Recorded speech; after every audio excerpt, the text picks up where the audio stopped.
오늘 유병욱 교수님께서 함께해 주시는데요.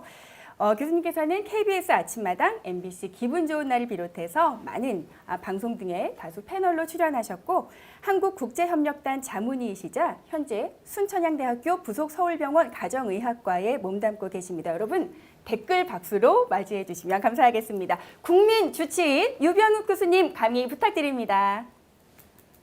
네, 안녕하세요. 우리 유주 아나운서께서 소개해 주셨는데 국민 주치의까지는 아니고요. 그냥 동네 주치의를 잘 맡고 있습니다. 사실 너무너무 덥지 않으세요?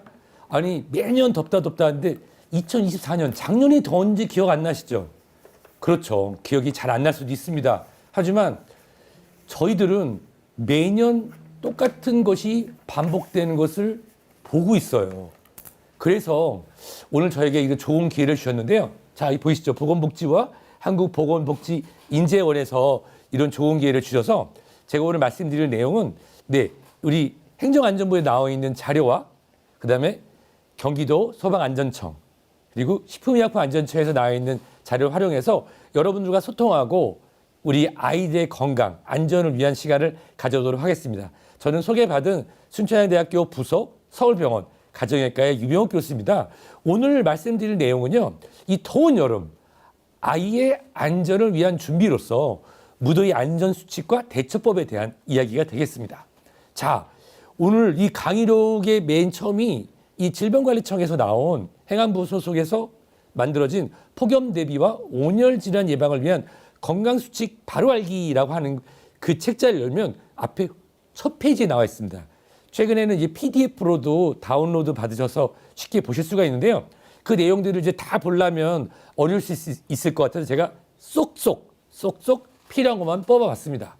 자, 본격적인 강의로 들어가기 전에 바로 어제 그제 나왔던 뉴스를 한번 같이 보도록 하겠습니다. 미국 동부 지역에선 한낮 기온이 40도를 육박하는 폭염 속에 열사병 사고가 잇따르고 있습니다. 그중에서도 차 안에 아이를 홀로 남겨도 숨지는 사고가 증가하고 있습니다. 저도 새 아이의 아빠로서 이런 뉴스가 반복되는 자체가 너무 마음이 아픕니다. 11도가량이 높아지는데요. 실제로 아이들은 이런 성인보다 체온이 3배에서 사건 사고가 5배 정도 더 왜 빠르게 계속해서 올 수 있어 발생하는 바깥 온도가 것일까요? 높지 않더라도 절대 차 안에 홀로 둬서는 안 됩니다. 다음은 대륙별 내일 날씨 살펴보겠습니다. 네. 우리나라에서도 지금 보면 전국 대부분 날씨에 관련된 부분들이 나왔는데 그렇습니다.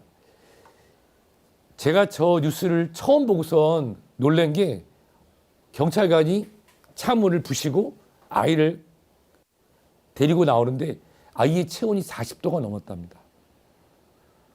그 아버지는 아이를 잠깐 차에 내려놓고 머리를 자르고 돌아왔다고 하는데요. 그런 사이에 아이는 더 이상 우리의 아이가 아니었던 것입니다. 자, 그렇다고 하면 전 세계적으로 많이 더워진다고 하고 또 점점점 지구가 뜨거워진다고 하는데요. 예전보다 더 뜨거웠는지는 모르겠으나 확실한 거는 우리가 냉방기기에 익숙해져 있고 또 인구가 밀집되는 도심에서 또는 인구가 밀집되어 있는 지역이 아니라고 하더라도 어르신들이 살고 있는 이런 부도심이나 또는 우리가 농촌 지역 같은 경우도 폭염이 지속되면서 안전사고들이 많이 발생하는데요. 여기 따라서 오늘은 같이 처음에 너무 뉴스가 무겁게 시작해서 죄송합니다만은 조금씩 가볍게 풀어가며 설명드리겠습니다. 자, 우선 이 온열 질환에 대해서 알기 위해서는 폭염에 대해서 정확하게 알아야 될 거고요. 또 온열 질환의 종류. 자, 분위기 좀 바꿔볼까요? 예전에 고등학교 때 월요일이 되면 옛날 일입니다. 학력고사 세대였던 저희 일인데요. 월요일만 되면 더위와 상관없이 교장 선생님들께 나와가지고 훈시훈화를 하셨죠. 여러분 마지막으로 한 다음부터 10분 더 하는 게 그게 포인트였는데요. 그때 쓰러졌던 그 친구들은 열사병이었을까요? 일사병이었을까요? 그러면 그거 말고 열탈질은 무엇이며 그러면 이 열경련, 열실시 갑자기 무슨 시험 보는 분위기죠? 시험 보는 게 아니라 우리가 일상 속에서 흔히 접하게 되는 이런 온열 질환에 대해서 같이 한번 공부하고 그거에 대해서 대처를 하면 좋을 것 같습니다. 그리고 이제 강의 1부의 후반부에 가게 돼서는 이 온열 질환을 예방을 위한 건강 수칙들도 한번 보고요. 이런 복장이라든지 특히 우리 아이들이 이 온열질환에 노출됐을 때 어떻게 대응해야 되는지 한번 확인해 보고 우리가 필요시 알아서 연락해야 되는 연락처 등을 보도록 하겠습니다. 자, 폭염이다. 폭염. 그 진짜 폭탄과 같은 더위다. 이렇게 이해하시면 될 텐데 이게 2020년에 기후변화 감시 용어 해설집에 이렇게 나와 있어요. 폭염은 무엇일까요? 폭염은 매우 심한 더위를 뜻하며 인체에 큰 영향을 미칠 수 있습니다. 그래서 최근에는 폭염주의보, 폭염경보를 내고 있는데요. 우리나라 사람들 이 코로나19 전 세계적인 유행 팬데믹 시기에 하도 문자를 많이 받아가지고 웬만한 폭염경보뿐만 아니죠. 뭐 74세 여 누구 영등포에서 좀 찾았습니다. 이런 치매 등으로 인해서 정신건강의학적 문제로 나가는 분들 찾는 문자도 오는데 사실 이런 문자들이 굉장히 중요합니다. 네, 남반구에 있는 호주라는 나라는 특정한 기온이 올라가면 학교를 닫습니다. 한국보다 훨씬 더운 나라였죠. 근데 지금은 한국도 호주만큼 더운 것 같아요. 그래서 우리가 안전 조치를 할 때 가장 중요한 건 바로 폭염주의와 폭염경보를 그냥 한 귀로 흘리면 안 됩니다. 예를 들어 볼까요? 내일 당장 필리핀 남부 해상에서 발생한 특급 태풍이 올라옵니다. 그런데 제주도로 여행 가는 비행기표를 끊는다. 그건 상식에서 벗어날 수 있죠. 그렇습니다. 그런데 우리는 폭염경보가 있는데 아이들과 야외 활동을 준비한다. 가족 식구들과 야외 활동을 준비한다. 이런 건 잘 맞지 않을 수 있죠. 실제로 폭염주의보와 폭염경보는 기상청에서 미리 예측도 하지만요. 충분한 데이터를 통해서 발표가 납니다. 이때 질문하시죠. 유 교수님은 기상청 예보를 다 믿으시나요? 다는 못 믿습니다. 비가 오느냐 안 오느냐. 근데 이거는 그런 농담 있잖아요. 기상청 분들이 운동하는 날 비가 올 거냐 안 올 거냐 이런 농담의 이야기가 아니라 실제로 폭염주의보나 폭염경보 같은 경우는 정확한 데이터를 바탕으로 해서 우리에게 알려주는 겁니다. 실제로 일 최고 체감온도가 33도 이상인 경우 이것이 2일이 지속된다. 35도가 2일 이상 지속된다. 그 단백질이 변성되는 온도를 40도 정도로 봅니다. 우리의 몸은 단백질로 이루어져 있고 생명을 유지하는 효소가 맞습니다. 생명의 효소들이 직접적으로 영향을 받기 때문에 1월 온도에 노출돼 있으면 단순히 땀을 흘리고 탈진해서 쓰러지는 문제가 아니죠. 폭염이 왜 생기냐고요? 저도 잘 모르겠어요. 왜냐하면 지구에 어떤 분들은 지금 지구가 간빙기, 빙하기와 빙하기 사이에 잠깐 녹는 시기라고 얘기하는 사람도 있고 또 이전에 엘 고어 미국 전 부통령 같은 경우는 지금 전 세계적으로 이런 온실효과 때문에 올라간다는 그런 영화도 만들었었는데 또 다른 또 기상해양학자들은 또 아니라고 하고 근데 중요한 거는 뭐냐면 대한민국이 지난 50년 통계 중으로 우상향으로 올라가고 있다는 겁니다. 기온이. 특히나 최근에는 이 열대 고기압이 태풍으로 바뀌는 이 북태평양의 확장세가 매년 증가되는 걸로 봐서는 한국은 아시죠? 푸동푸동 타이완, 대만 두근두근 대만이라는 뜻인데 저도 기회가 있어서 최근에 대만에 다녀왔었는데요. 대만 깨끗하고 좋은 거리지만 너무 습하고 푹푹 찌죠. 근데 그런 농담을 한답니다. 대만 분들이 서울에 도착하면 서울이 더 덥다고. 네, 실제로 바람이 잘 부는 대만은 섬나라이기 때문에 괜찮지만 한국 같은 경우 특히 열섬 현상이 발생하는 도심인 경우에는 바람이 막혀서 축적된 열이 쌓이게 되면 폭염이 더 나타날 수 있는 것이죠. 자, 이제 본격적으로 온열 질환 한번 볼까요? 일사병은 뭐고 열사병은 뭘까요? 일사병은 일하면서 쓰러져서 생기는 거고 열사병은 열 받아서 생기는 걸까요? 중요한 건 온열 질환이라고 하는 것들이 과거에는 우리가 뭐 그냥 물 마시고 쉬면 되지 했는데 바뀌었다는 거죠.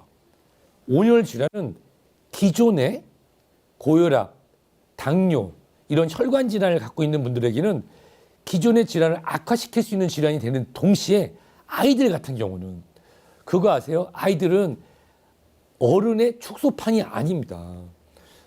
제가 공부했던 그 소아과 책 맨 첫 페이지에 나와 있는 말이기도 해요. 아이는 어른의 축소판이 아니다. 즉 아이들의 체온 관리 능력은 어른하고 다릅니다. 물론 또 70세 이상, 75세 이상 어르신들도 다르죠. 똑같이 열을 받았어도 똑같이 고온에 노출됐어도 지방층의 두께, 근육량, 그리고 우리 몸에서의 대사, 호르몬, 효소의 수치가 다르기 때문에 반응이 전혀 다르게 나타나죠.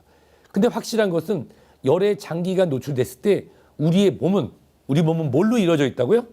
단백질과 효소가 주가 되는데 생명을 유지하는 데 필요한 우리 효소는 40도부터 변성이 일어납니다.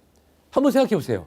물이 끓어요. 꼭 100도까지 아니어도 한 40도만 끓이는 데다가 계란을 풀어놨다고 생각해 보세요. 계란이 익죠. 단백질이 변성이 됩니다.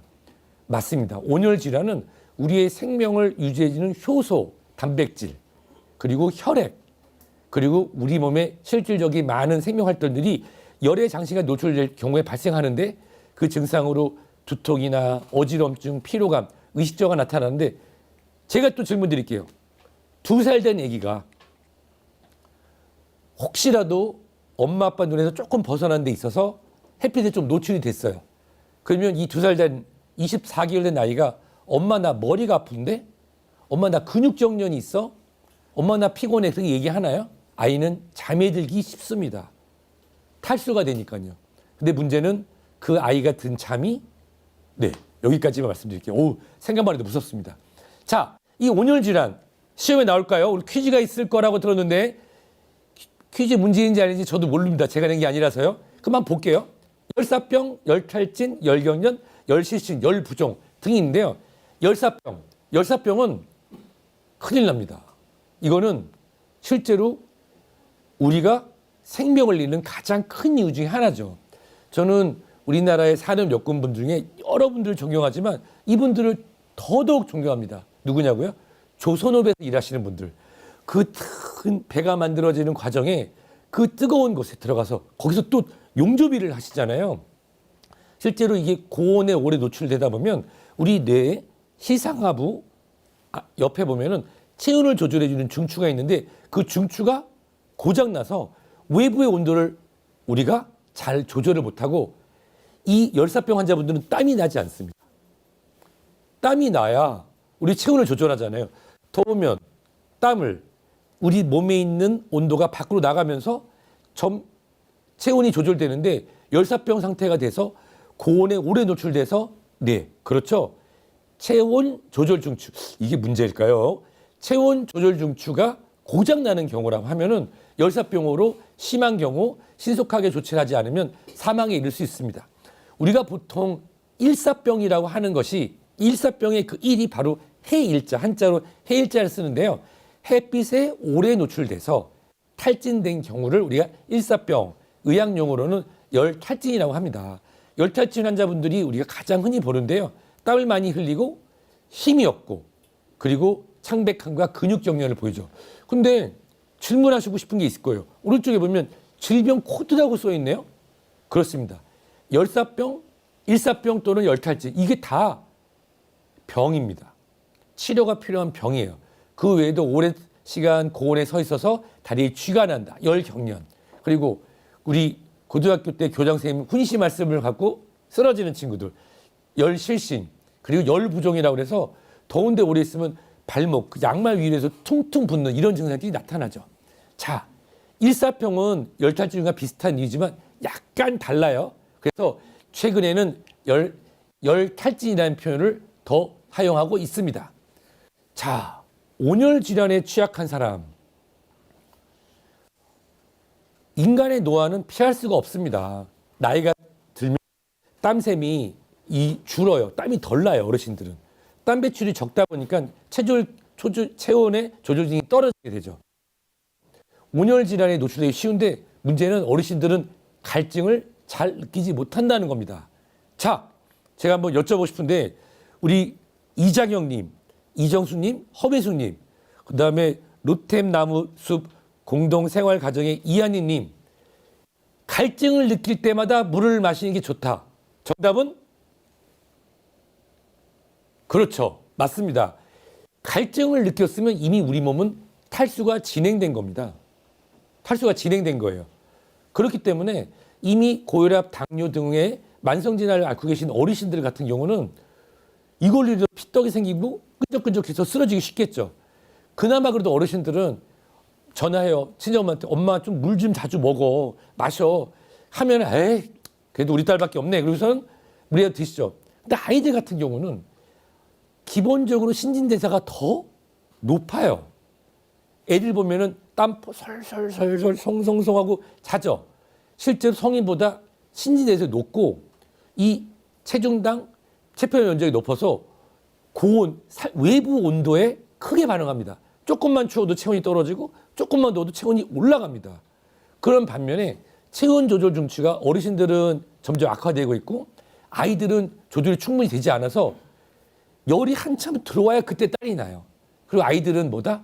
본인의 의사소통을 정확하게 전달이 안 되니 어르신들은 갈증을 못 느껴서 탈진하고 아이들은 본인이 정확하게 의사를 소통을 못하니까 그래서 외출하기 전에 한 모금, 집에 들어와서 한 모금, 그리고 우리가 일회용을 좀 자제하면서 우리가 물통, 개인용 물통을 갖고 다니면서 밖에서 약처럼 중간중간 한 모금씩 먹는 게 굉장히 중요하죠.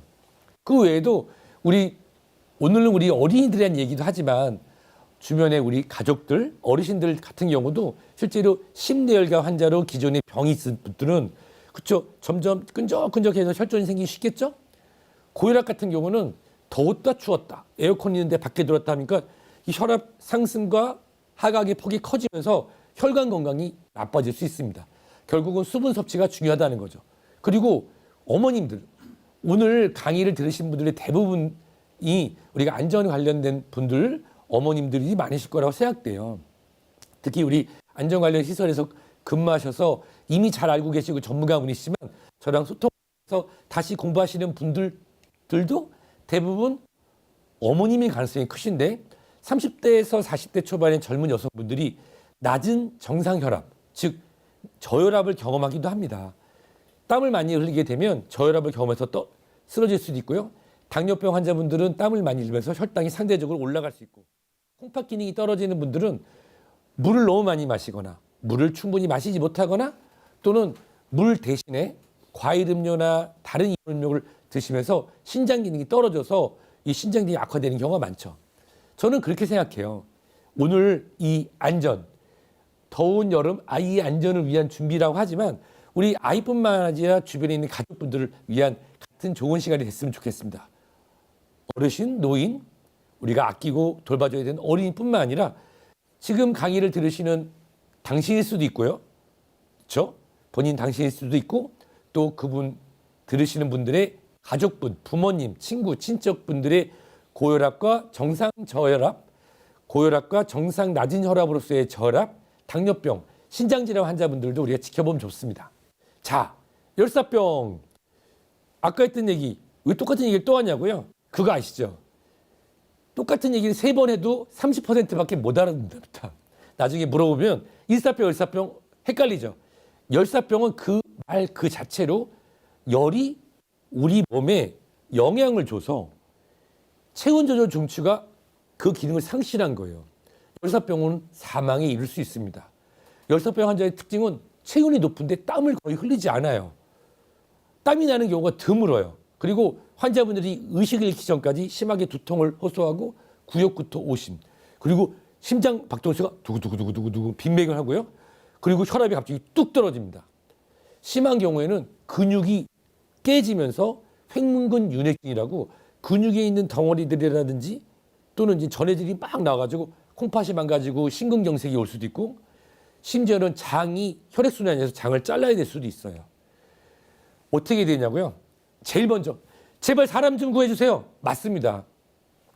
가장 먼저 119 고열에 노출된 온열 질환자가 의식이 없다고 판단되는 경우에는 우선 119에 신고하는 동시에 시원한 곳으로 옮깁니다.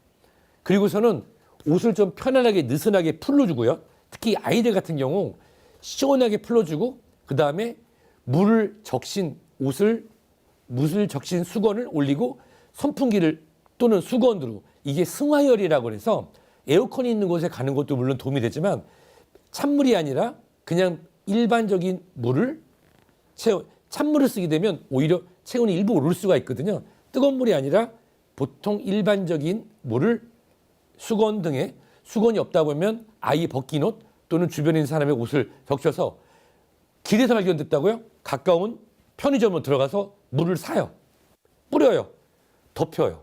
그리고 부채질을 해주면 승화일로로 해서 빠르게 체온이 떨어질 수 있습니다. 물론 그늘 시원한 실내로 옮기겠죠.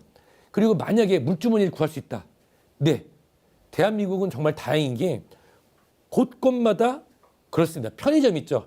편의점 들어가서 얼음 사다가 목 아래 겨드랑이 서해보다 껴주시고 체온을 떨어뜨리는데, 자, 정신 차려야 된다고 물을 마시게 되면 어떻게 될까요? 기도로 들어가서 나중에 회복되더라도 폐렴을 일으킬 수 있고, 기도를 막으면 숨을 어떻게 쉬죠?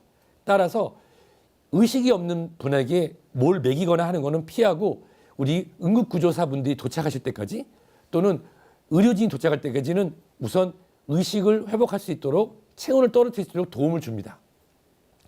드디어 나왔네요. 네, 알코올 뿌리는 분들도 있겠냐고요? 오죽하면 대한민국 정부에서 이거를 강의록에 만들었겠습니까?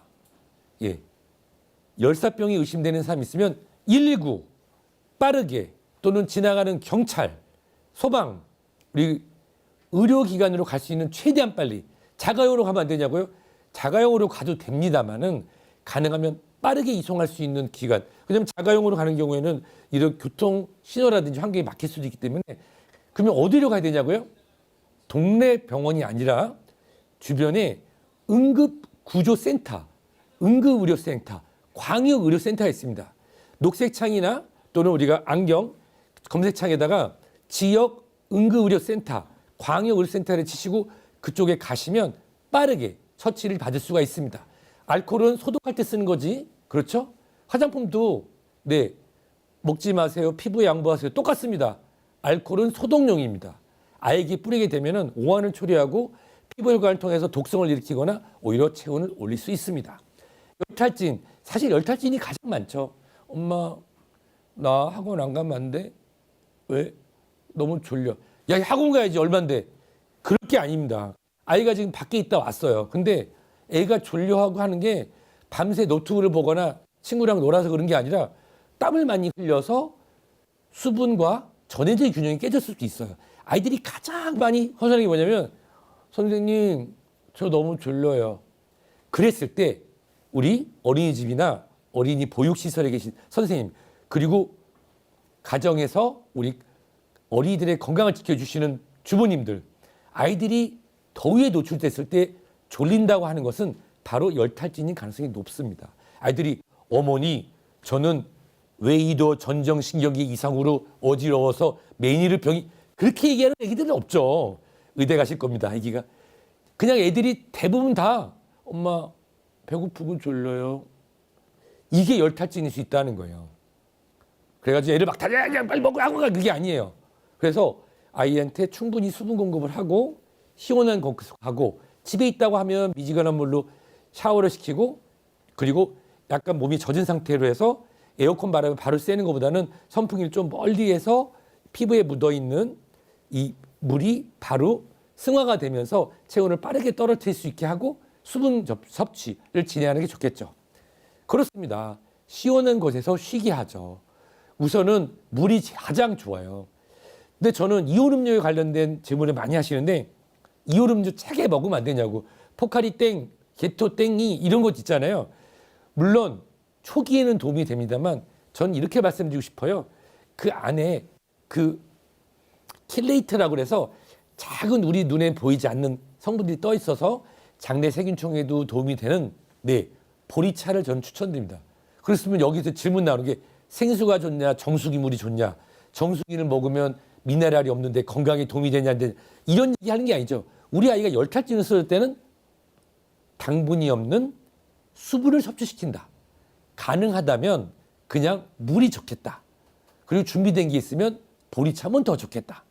그리고 초기에 애가 너무 기운이 떨어지고 땀을 많이 흘렸다. 아이가 지금 축구 교실 갔다 왔어요. 엄마 배드민턴 치고 올게요 하고 와서 한 경우에는 반잔 정도 이온 음료를 마시게 하고 거기에 물을 마시면 되는데, 그냥 주구장창 이만큼에다가 그 게토 땡리랑 뭐 포카리 뭐를 한 경우에는 과당, 이 높기 때문에 혈당 올라가서 어지러울 수 있고 오히려 갈증을 유발할 수 있습니다. 그럼 언제 병원에 가냐뇨? 엄마 나 학원 안 가면 안 돼? 너무 피곤해 아직도. 아니 얘가 1시간이나 쉬었는데도 놀고 있어. 학원 가기 싫어가지고. 그게 아니라 이거는 전해질 균형이 깨졌거나 열탈진에서 열사병으로 진행될 수도 있습니다. 그런 경우에는 병원에 가서 적절하게 혈액 검사도 하고 수액 맞아서 빠르게 전해질 교정과 탈수를 교정할 게 필요하죠. 우리 아이들 학원 다니는 얼마나 힘들까요? 미안하다.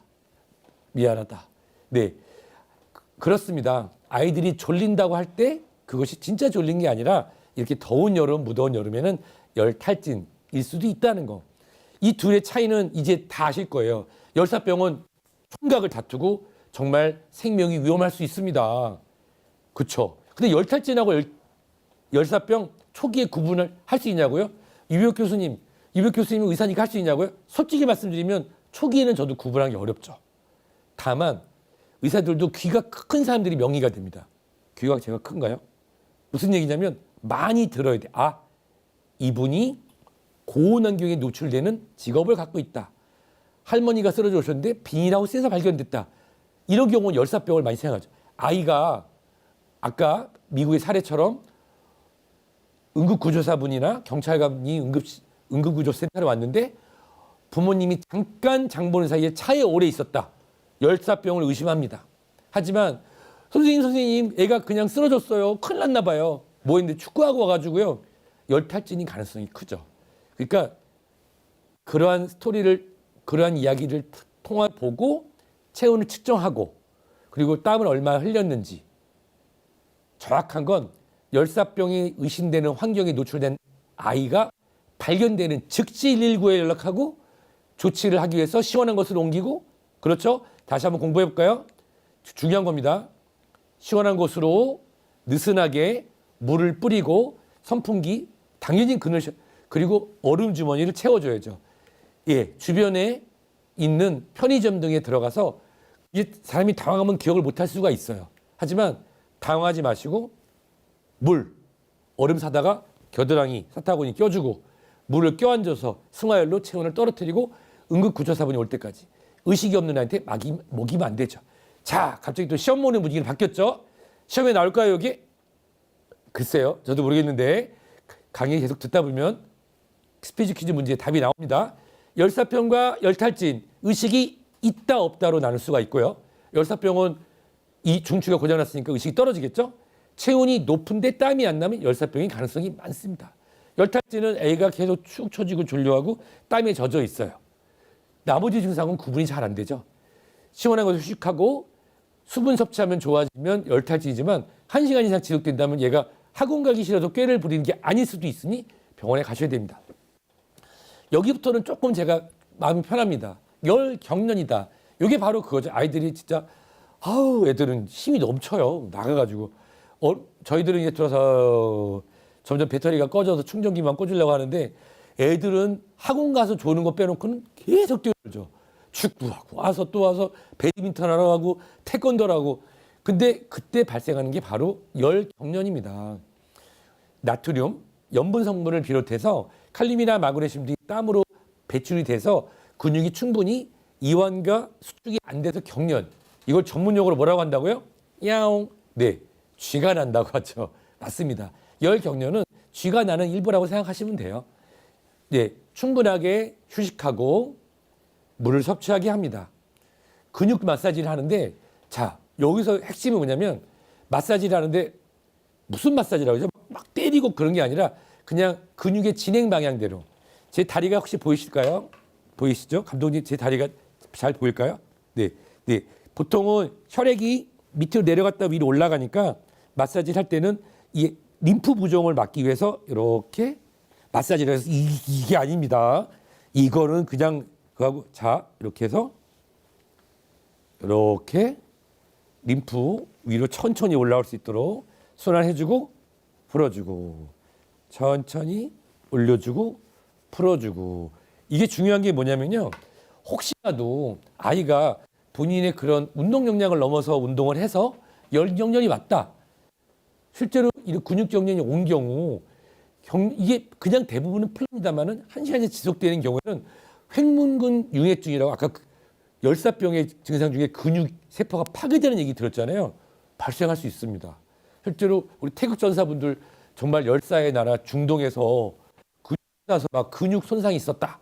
저도 프로야구를 좋아하는데 야구 선수분들이 뭐 종아리, 대퇴부, 뭐 햄스트링 더울 때 더 많이 물론 추울 때도 다치긴 하지만 그 이유가 바로 이 근육 경련으로 발생할 수 있다는 겁니다. 열실신. 열실신은 생각해보면 어떻게 보면 열탈진이나 열사병으로 가기 전에 나타나는 과정 중의 증상이지만 또 흔히 나타나기도 합니다. 체온이 높아지게 되면 외부로 열을 발산하기 위해서 체표면에 혈액이 늘죠. 땀이 나는 거죠. 자, 땀이 송송송송송 맺히잖아요. 그 이유가 뭐냐면 이 피부 밑에 있는 혈관들이 확장이 되면서 그 안에 있는 많은 혈관, 땀샘에서 땀이 다 나올 수 있도록 도와줍니다. 그러면 생각해보면 심장, 뇌, 주요 장기로 가야 되는 혈액량이 약간은 부족해질 수 있겠네요. 맞습니다. 그래서 열실신이라고 하는 것은 체온이 높아져서 체온을 정상적으로 유지하려고 하는 항상성, 우리 몸의 특징인 호메오스테시스를 유지하기 위해서 보니 땀이 나서 네, 팔다리, 피부로 혈액이 많이 가니까 심부 혈액량이 줄어들어서 뇌로 가는 혈액이 주니까 앉았다 일어날 때 아이고 주저앉게 되는 거죠. 실제로 더운 곳에 오랫동안 앉아 있거나 누워 있다 갑자기 일어날 때 발생하게 되는데요. 이것을 또 어르신들 같은 경우는 이제 내가 중풍이 오나 싶을 텐데 실제로 열실신이 지속적으로 나타나는 경우에는 일괄성 허열 증상 등의 뇌졸중의 전조 증상이 나타날 수 있습니다. 자, 여기서 이제 핵심이 있어요. 핵심. 시원한 곳으로 옮기고 맞습니다. 우리가 늘 많이 보던 거 있잖아요. 예, 베개라든지 어떤 물건을 놓고 다리 같은 곳에 올려서 심장과 머리 쪽으로 혈액이 많이 가게 합니다. 그리고 의사소통이 가능하다고 하면 천천히 마시게 해야 되는데요.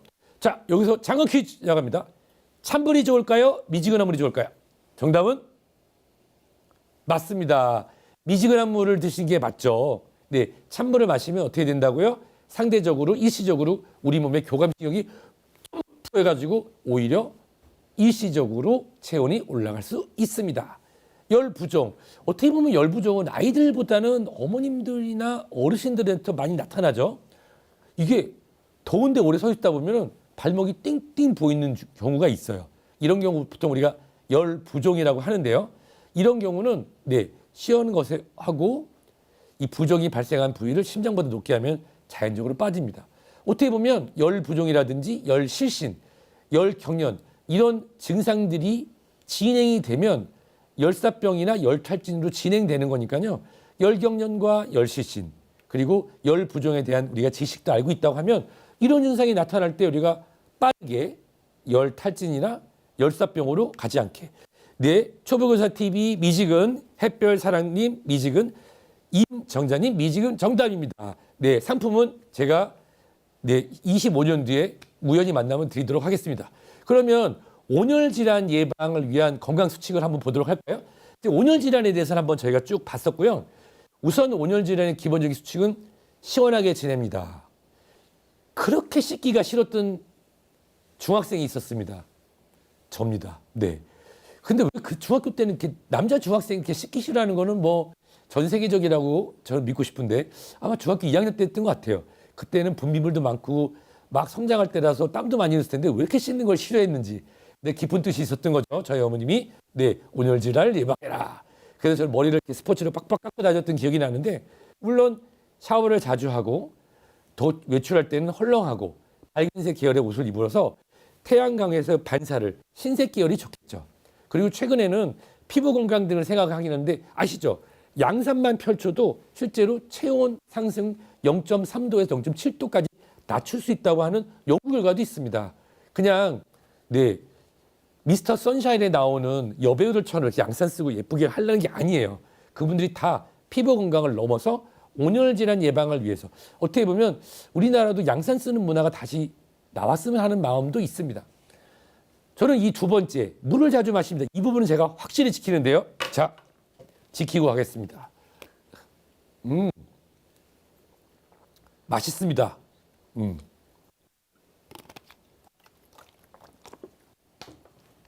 자, 우리 강의를 들으시는 분들도 모두 다 물 한 모금씩 드십시오. 자, 우리 감독님도 지금 물뚜껑을 열어. 그렇습니다. 여름철에 갈증을 느끼면 뭐다? 우리 몸이 이미 탈수가 됐다.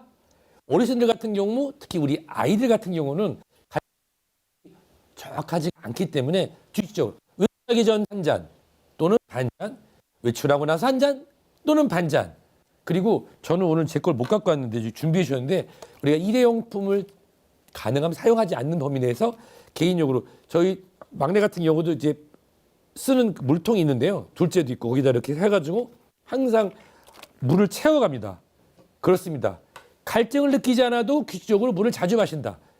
그리고 문제인데 제가 꼭 이제 네 분 부모님한테 문자를 가끔 드리거든요. 내용이 뭐냐면 제발 11시부터 3시까지는 어디 안 나가셨으면 좋겠다고 꼭 말씀드립니다.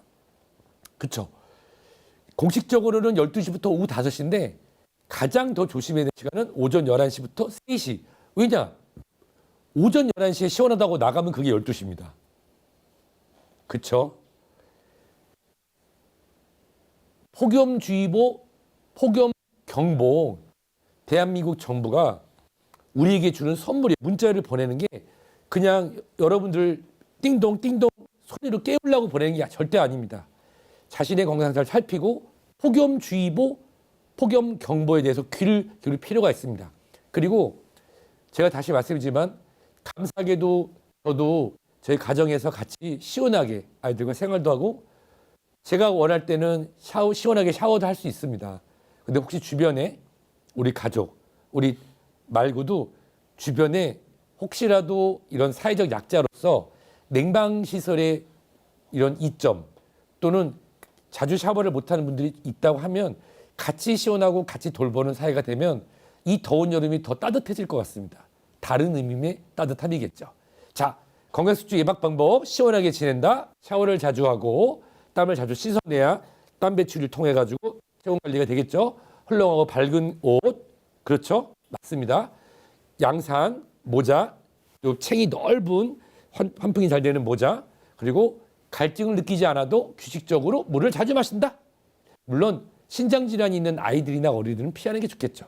그리고 폭염주의보, 폭염경보 이거 그냥 심심해서 오는 문자가 아닙니다. 그렇죠? 네, 더운 시간대는 활동을 자제해요. 자, 물을 씹어먹는다 이런 표현 들어보셨나요? 물을 씹어먹는다는 표현은 여러 가지가 있을 수 있는데요. 물을 급하게 마시게 되면 실제로 아주 드물지만 너무 빠르게 물을 많이 마시게 되면 우리가 저염, 나트륨, 혈증, 하이포나트레미아라고 하는 그 증상이 나타나는데요. 우리 몸에 나트륨 혈증이 일시적으로 떨어지게 되면 폰스라고 하는 연수, 손의 옆에 거기에 고장이 나서 숨을 못 쉴 수가 있어요. 그래서 막 물을 먹방하듯이 그렇게 먹는 게 아니라 네, 식사도 가볍게 하지만 물은 충분히 마십니다. 여기서 질문, 많은 분들이 하는 질문이 있어요. 이 교수님, 식사 중에 물을 마시는 것은 소화 기능이 떨어지지 않을까요?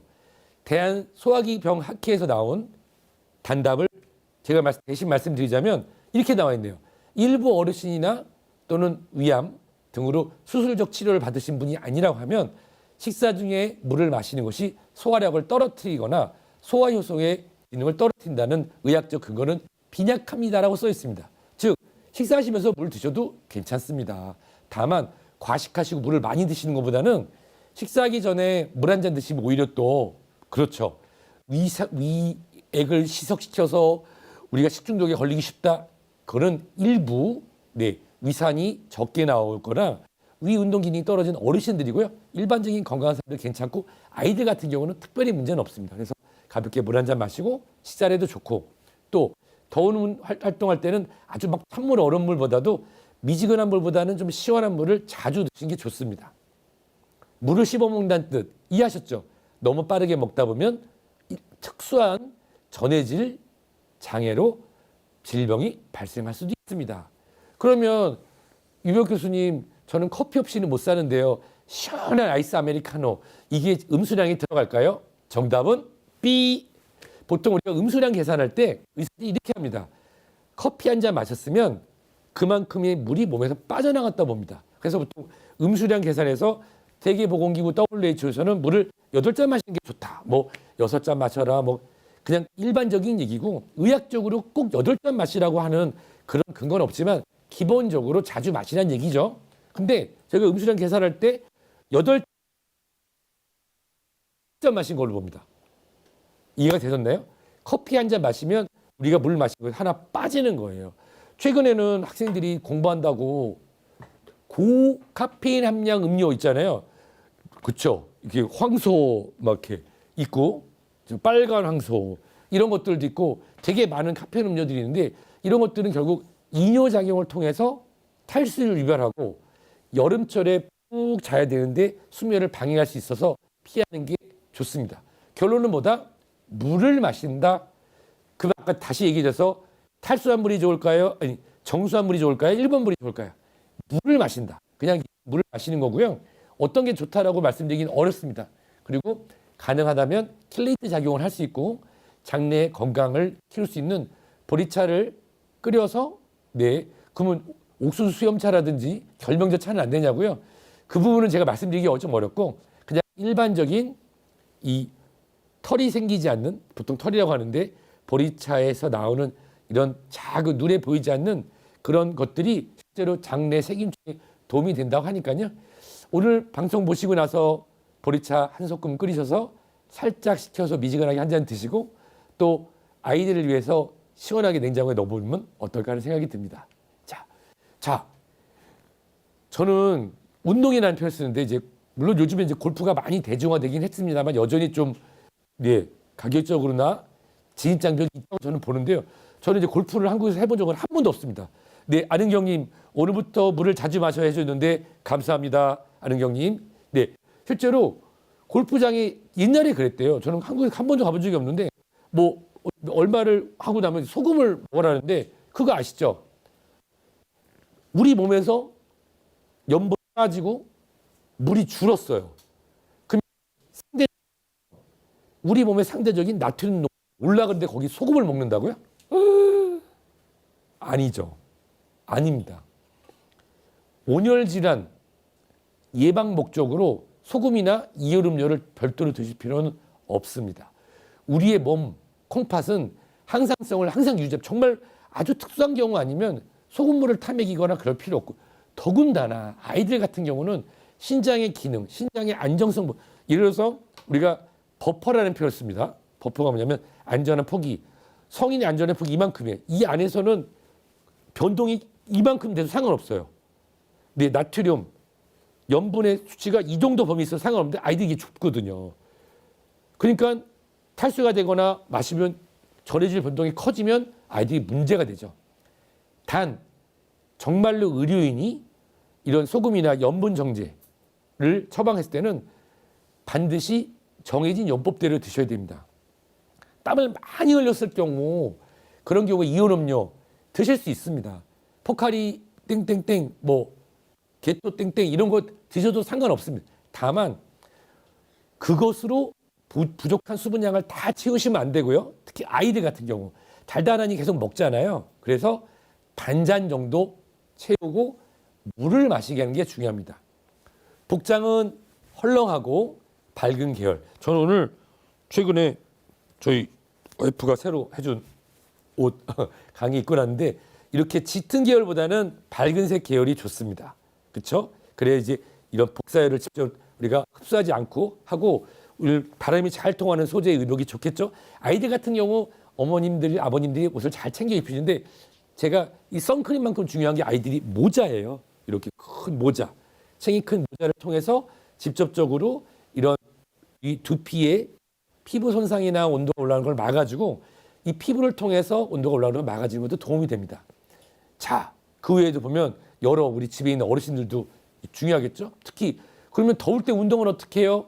제가 이번 주 금요일에 이번 토요일이군요. KBS 라디오에 그 원고를 보낸 게 있는데요.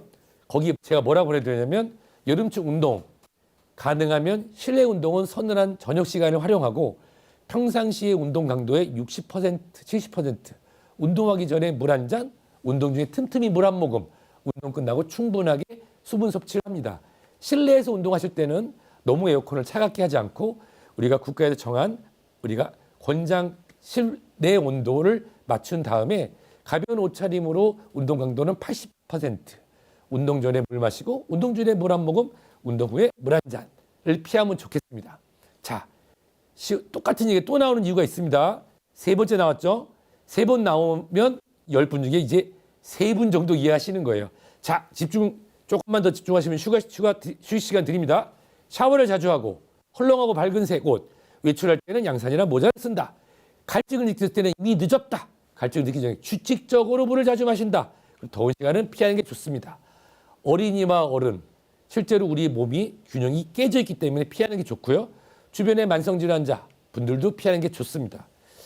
제가 이 말씀을 꼭 드리고 잠시 휴식 시간에 들어가고 싶은데, 우리가 시원하게 지내기, 물 자주 마시기, 활동 자주 하기 중에 시원하게 지내기 부분은 사회적 약자들에 대한 부분도 같이 고민해서 나와 우리 가족, 우리 아이, 우리 부모님, 그리고 오늘 강의 드신 우리 직접 강의를 드신 당신께서도 중요하지만 주변에도 관심을 갖고 보시면 좋을 것 같습니다.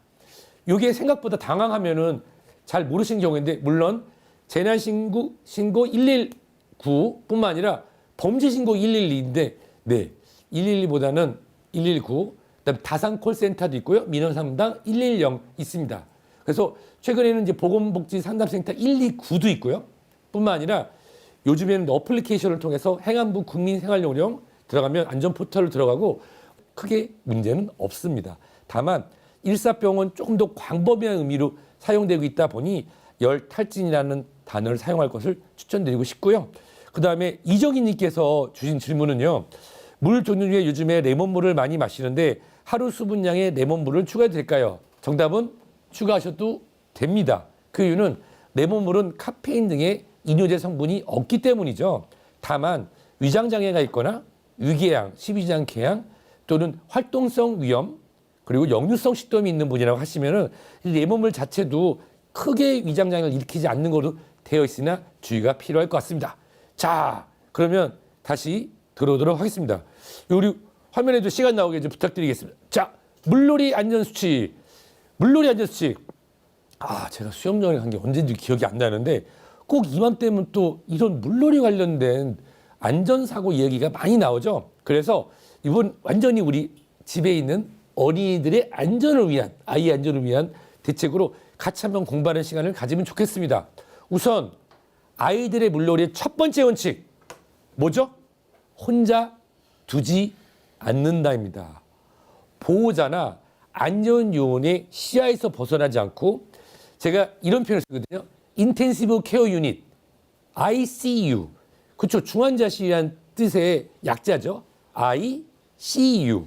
편의점 생각이 나는데 편의점 광고 아닙니다. 인텐시브 케어 유닛의 앞자리산 ICU. 근데 저희가 이런 표현, 내가 CU, 항상 환자를 보고 있는 곳, 24시간 환자에서 의료진의 눈이 떨어지지 않는 곳이 ICU. 물놀이 하는 곳은 I love you ICU. 내 사랑하는 아이가 있는 곳에서 눈이 떨어지면 안 됩니다. 아이, 건강, 안전, 보호자나 안전요원의 눈에서 떨어지는 순간 사고가 납니다. 가장 중요합니다. 계곡, 나만 아는 계곡, 큰일 납니다. 모두가 알고 모두가 안전요원이 될 수 있는 곳에서 물놀이를 할 수 있도록 지도해야 됩니다. 그리고 반드시 운동을 하고요. 그리고 어린이들 같은 경우는 아무리 수영을 잘한다 하더라도 우리가 수심 등을 고려해서 항상 구명조끼를 착용합니다. 그리고 심장에서 먼 곳부터 물을 적시고, 그리고 음식을 섭취하고 30분 이내는 바로 물에 들어가지 않죠. 그 이유는 소화하는 동안에는 소화기계에 혈액을 양보해야겠죠. 그리고 물놀이를 하는 시간은 정해야 됩니다. 실제로 계곡이라든지 특정한 실내 수영장인 경우에는 생각보다 물의 온도가 낮아요. 밖이 덥다 보니까 들어가서 와 시원한 논다. 온열 질환할 때 배웠던 거, 아이들 그리고 어르신들은 이 온도 변화에 대한 버퍼, 안전폭이 좁습니다. 어른은 시원하지만 아이는 추워서 체온을 잃고 있을 수도 있습니다. 저체온증이 올 수도 있어요. 그리고 바다나 계곡, 우리가 관리가 되고 있지 않은 물놀이 시설이 아닌 경우에는 발바닥에 있는 피부를 다칠 수 있기 때문에 꼭 이 발바닥을 보호할 수 있는 것, 그리고 우리가 예측지 못하는 해파리가 있는 곳이라고 하면 더욱더 주의가 필요하겠죠. 폭포는 바라만 볼 뿐 근처에 가지 않습니다. 폭포나 물살이 빠른 곳에서는 건강한 성인들도 빠져나오기 쉽지 않아요. 그리고 다이빙, 그거 아시죠? 예전에 저는 이제 국민학교 나왔는데 초등학교 때 보면 물컵에다가 젓가락을 딱 꽂으면 이렇게 굴절, 실제로 물이 굴절되기 때문에 이 수심이 깊은지 낮은지 확인이 안 되기 때문에 다이빙 등과 같은 위험한 행동은 하지 않습니다. 자, 다시 한번 말씀드릴게요. 보호자가 즉각적으로 구할 수 있는 ICU, I love you, ICU, 내가 사랑하는 아이, 내 눈에서 떨어지지 않는 곳에 아이를 혼자 두면 안 됩니다. 그리고 제 친구 테드를 소개시켜드리도록 할게요. 우리 테드는 19살이에요. 알 걸 다 아는 나이가 된 우리 19금 테드, 잘 있었어? 잘 있었어, 닥터유. 자, 오늘 저를 위해서 특별히 출연을 해줬는데요. 보통 우리가 튜브 물놀이 안전기구가 있잖아요. 근데 보면은 여기는 뭐가 없네요. 그렇습니다. 우리 아이가 너무 어려서 다리를 끼우는 걸 사용하면 좋아해요. 그렇죠. 그리고 앞에 뭐 이렇게 뭐도 하나 공룡도 달려있고 예쁜 게 있는데 사실은 그런 것들이 오히려 다리를 끼우거나 그런 게 있어도 뒤집히게 되면 어떻게 되죠?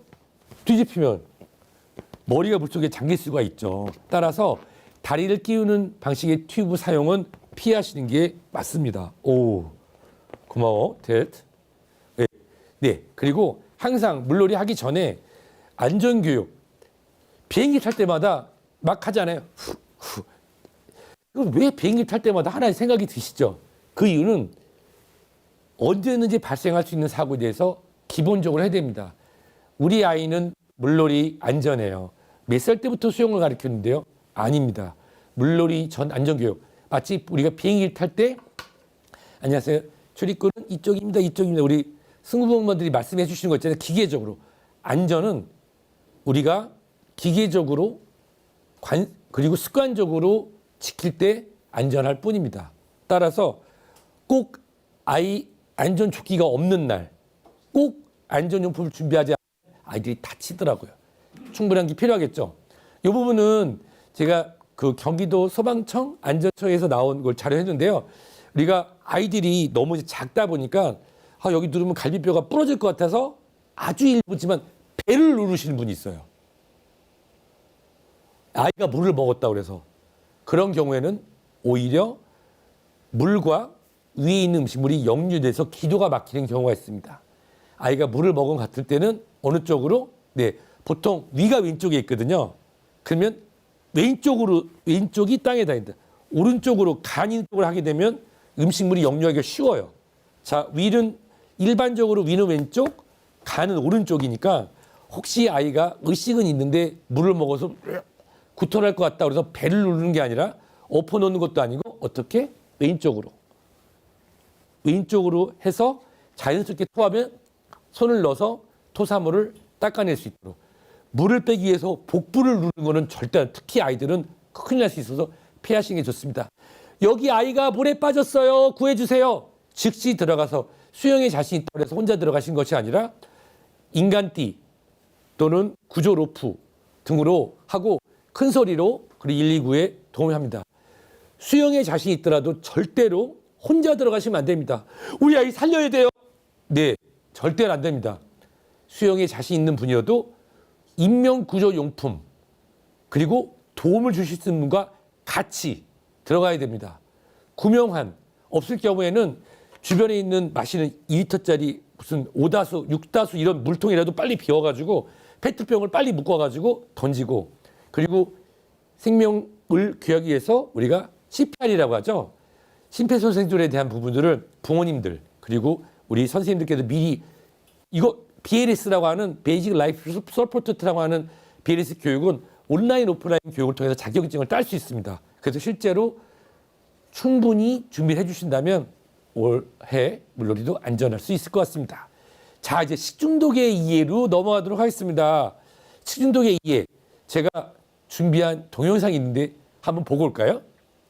예, 이 식중독은 식품의 섭취로 유해한 미생물, 유독물질로 인해서 발생하는 독소형 질환이라고 나와 있는데요. 날씨가 더워지니까 이 동영상, 식중독 의심 사고가 과연 언제적 여기저기서 터지고 동영상인지 있습니다. 보시면서 며칠 전 유추해 나주에 보십시오. 이어 이번엔 해남에서 학생 100여 명이 식중독 의심 증세를 보이고 증상에 있습니다. 대해 나오고요. 김양훈 기자입니다. 우리가 흔히 챙겨보는 김밥도 나오고 해남의 한 또 병원입니다. 축구대회도 나왔는데요. 복을 입은 자, 학생들이 진료를 기다리고 아름다운 있습니다. 도시 식중독 쌍끝마을 의심 증상을 보인 해남인데요. 학생들로 병원 지금 입원실이 얘기들이 부족할 정도입니다.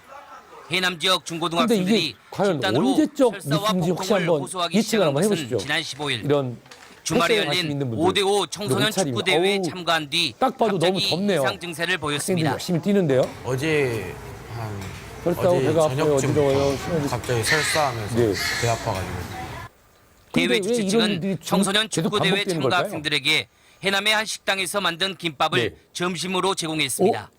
6일 학생들은 이틀 동안 점심으로 김밥을 먹은 뒤 네, 식중독 증세를 김밥이 나오고 보였습니다. 있습니다. 10시쯤에 저희가 공소를 올라가는데요. 아, 이 나눠줄 인터뷰를 시간을 들어보니 12시 다 돼서 김밥을 나눠줬어요. 바로 아픈 건 아니고 사실 이 하루 지나고 나서 유추가 되세요? 이거 11년 전 뉴스입니다. 근데 마치 어제 나온 뉴스라고 해도 거의 똑같죠. 그 이유는 이런 식중독 관련 사고가 매년 반복되고 있다는 거예요. 네, 그건 누구의 잘못은 아니지만 우리가 줄이려고 노력해야죠. 덥고 습한 날씨에 식중독은 발생할 수밖에 없는데요. 우리 더운 여름 아이의 안전을 위한 준비 중에 무더위 안전 수칙 중에 중요한 것이 바로 또 물리만큼 중요한 게 식중독 예방을 위한 우리 집안에서의 건강관리법입니다. 그러면 식중독에 대해서 먼저 알아봐야 될 텐데요. 미생물 식중독, 이게 바로 우리가 얘기하는 살모넬라니, 비브리오니 또는 이런 샌드위치나 또는 김밥에서 자주 발견되는 황색 포도상구균, 스타필로코쿠스라는 친구도 있고, 그리고 겨울철에 막 돌아다니면서 어린아이들 설사하고 토해서 엄마를 아빠 마음을 아프게 하는 노로바이러스, 그리고 이제 요즘에는 우리나라는 없지만 예전에 있었던 아메바, 그리고 이거는 자연 식중독으로 보고독이라든지 감자 여기 새눈 싹에서 나온 독, 이런 것도 있고, 아주 드물지만 우리나라에서는 거의 없지만 식품 첨가물이나 잔류 농약으로 발생할 수 있는 식중독 등이 있죠. 자, 주로 이런 세균성 식중독. 오, 임정자님 2014년 6월자 뉴스인 걸 맞히셨어요. 오, 소름 돋는데요. 맞습니다. 네, 11년 전 뉴스고요. 제가 강의 준비하면서 따온 거를 감독님이 예쁘게 입혀주셨어요. 근데 마치 어제 본 뉴스 같지 않나요? 계속 반복된다는 얘기를 말씀드리기 위해서 준비한 것입니다. 자, 세균성 식중독. 세균도 살고 싶어요.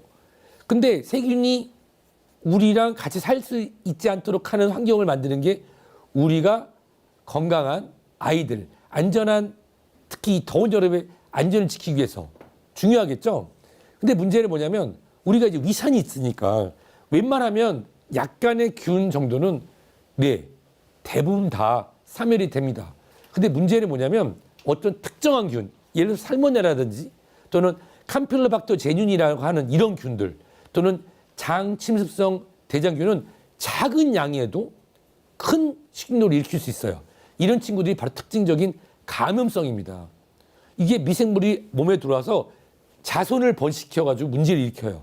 근데 독소형은 뭐냐면 아주 작은 양이었는데 이 자체가 독소인 거예요. 그래서 황색 포도상구균 조금만, 그래서 보면 똑같이 김밥을 먹었는데 어떤 아이는 괜찮고 어떤 아이는 막 토하고 복통에 응급실을 가죠. 미생물이 있는 부분에 독소를 먹게 되면 나타나고, 요즘에 우리나라에는 거의 없지만 깡통 캔에 들어있는 육류나 또는 생선, 그렇죠? 예전에 뭐 꽁치, 통조림 이런 거에 아주 일부, 최근에는 국내에는 거의 보고가 없는데 들어있는 클로리스트리dium 퍼플젠스나 보툴륨이라고 하는 친구들이 그게 문제를 일으켰죠.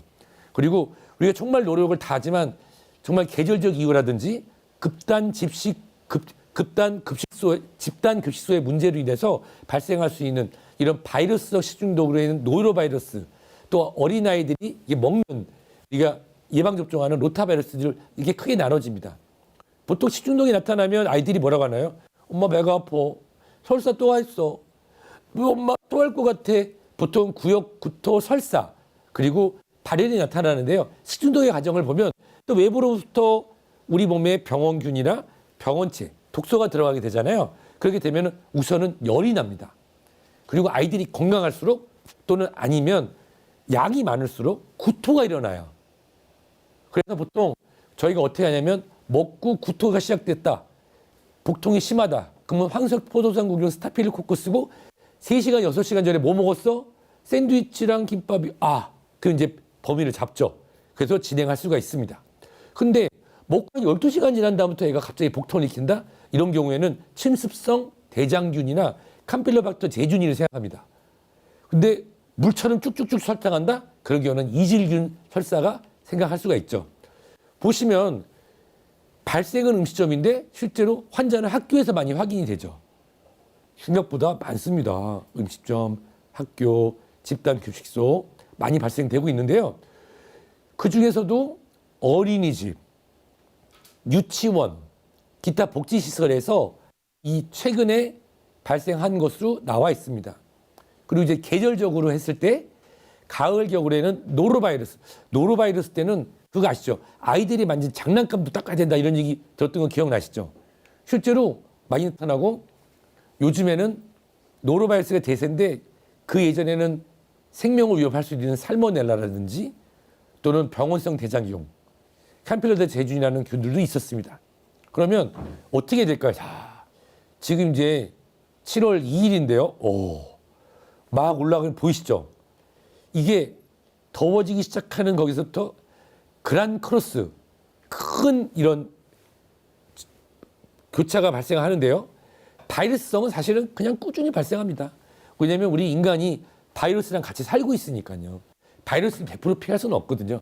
하지만 이 오늘의 주제에 부합하는 어린이 안전과 건강에 집중되는 것은 바로 이 세균성입니다.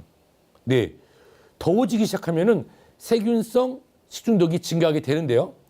보면 대부분 다 철에 따라 나타나요.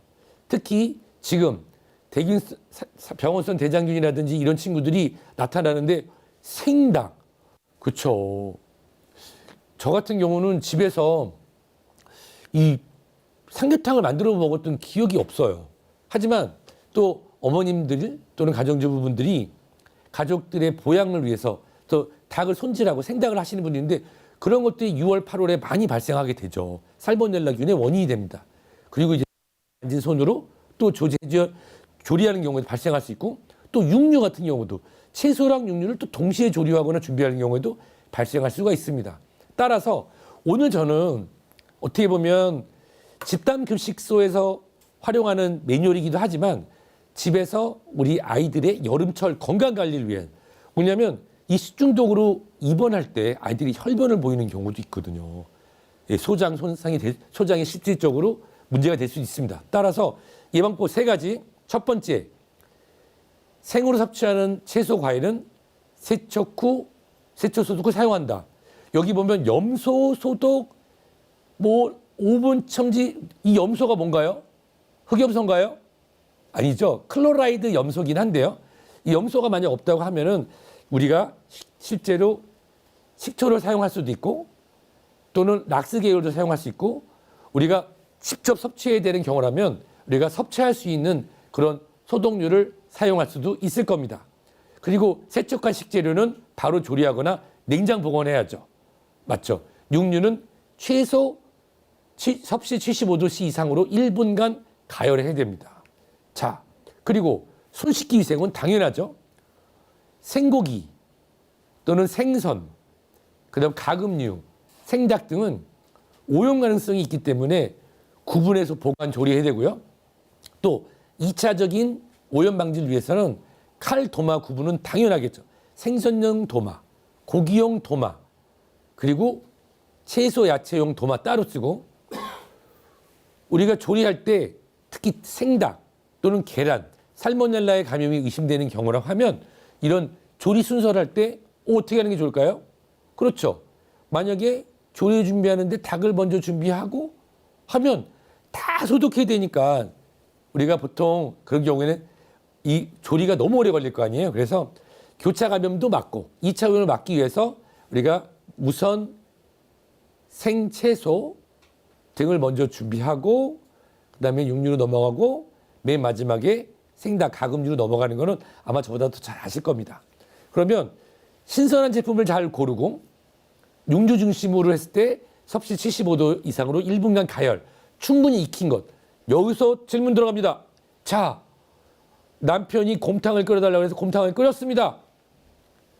재가열해서 먹을 수 있는 횟수는 남편이 설사할 때까지라고? 아닙니다.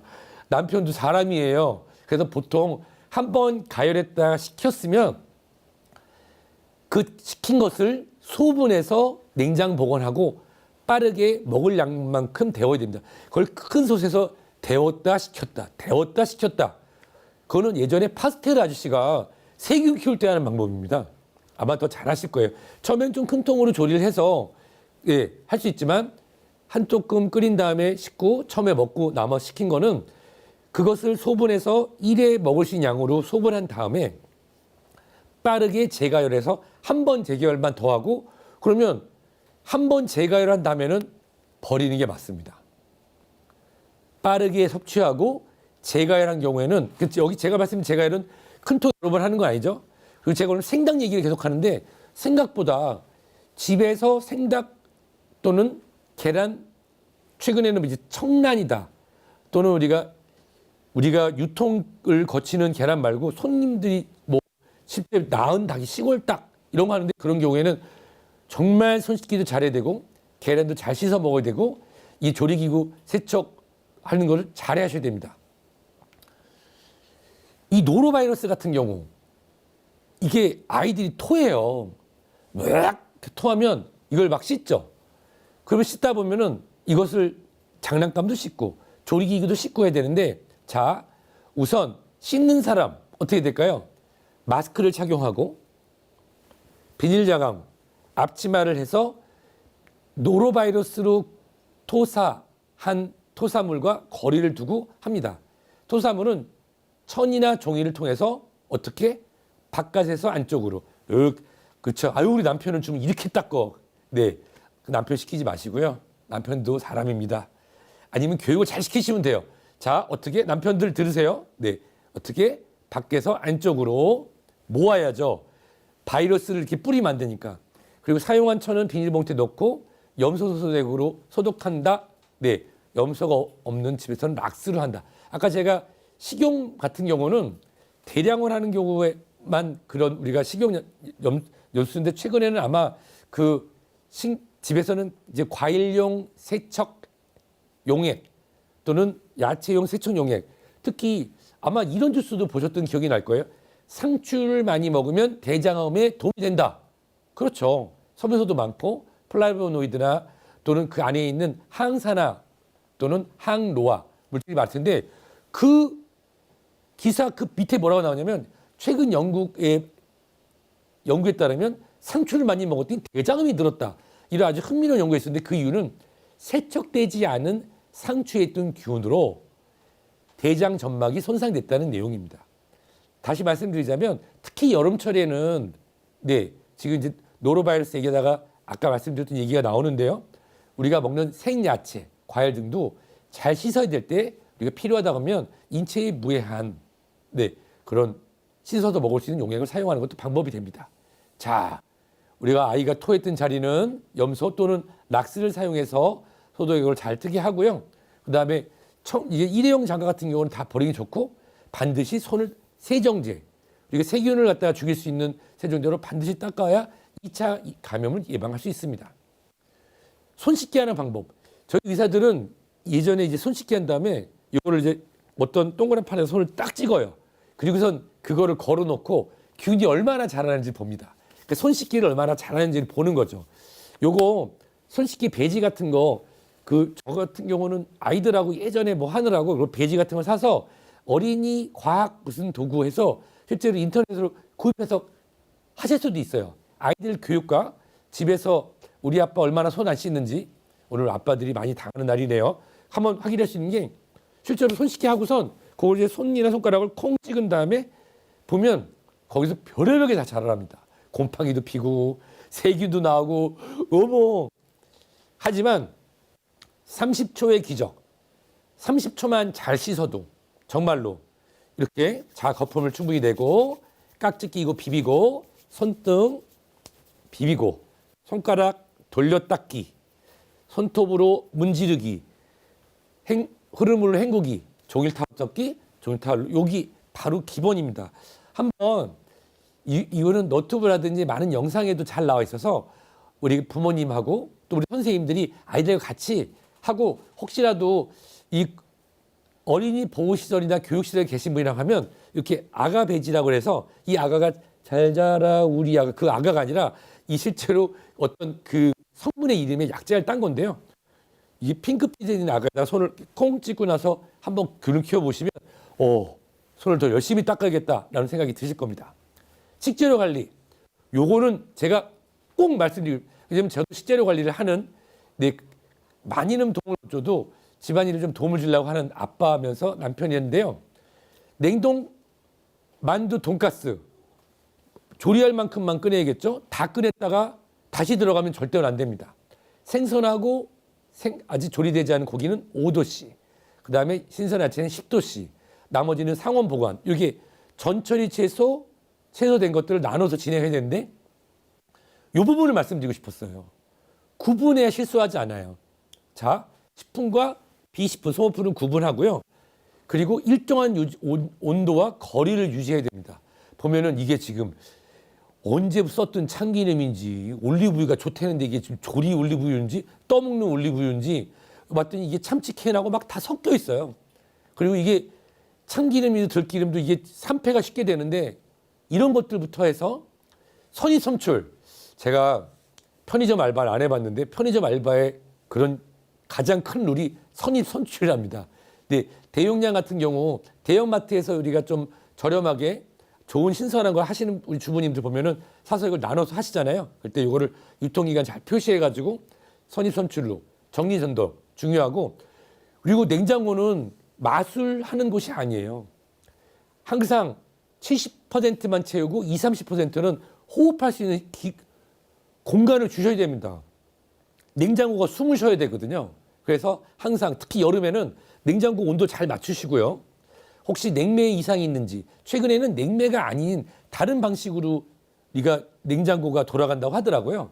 컴프레셔로 진행하는데 혹시 컴프레서에 그런 노즐이 막혔는지 컴프레셔가 노후됐는지도 확인해서 냉장온도 0에서 5도 냉동온도 영하 18도 이하 충분히 그리고 교차 오염 방지를 위해서 생선, 육류, 채소, 가공식품을 나눠서 구분해 주시면 좋습니다.